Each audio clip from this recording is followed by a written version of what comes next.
एक भोजपुरी की प्राचीन गीत है, बहुत पुराना गीत है जो छठ में गाया जाता है और गंगा जी की एक प्रकार की स्तुति है।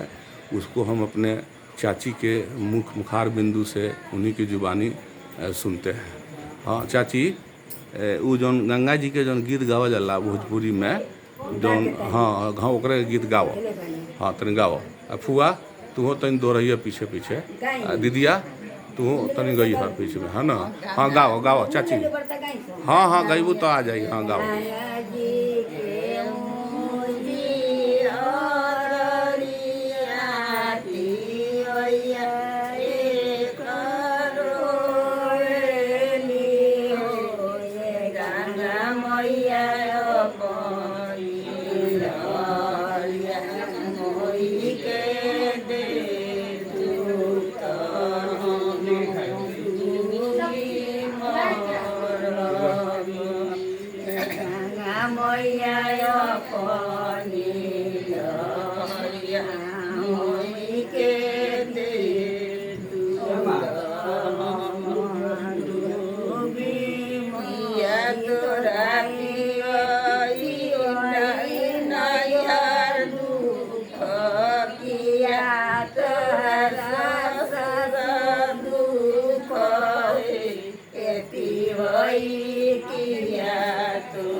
रोई के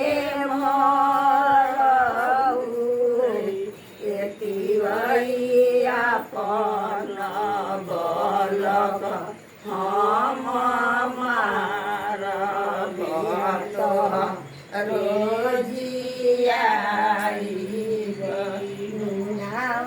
उधार तेल पाई जब बेहावर चले गंगा मैया पोखी के गलत कैसे पानी चले ना गंगा मैया पोखी के गलत कैसे पानी चले ना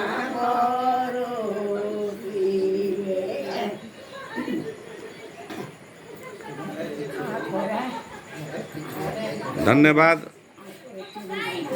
हाँ धन्यवाद। आप सभी को मेरा प्रणाम, धन्यवाद। आप लोग सचमुच में धन्य हैं, क्योंकि अभी भी भारतीय संस्कृति के जो प्राचीन गीत हैं उसको आप लोग याद करके रखे हैं और ये बहुत बड़ी बात है। आप लोग को जितनी बार प्रणाम किया जाए उतना कम है। आप तीनों को मेरा चरण स्पर्श प्रणाम।